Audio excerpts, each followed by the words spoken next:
दबा के रखना है, मशीन चालू करना है।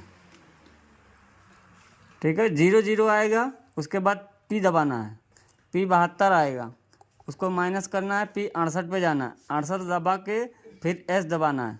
अब ये कम ज़्यादा इसको 45 तक पूरा कर देना है। ठीक है, 45 लास्ट है।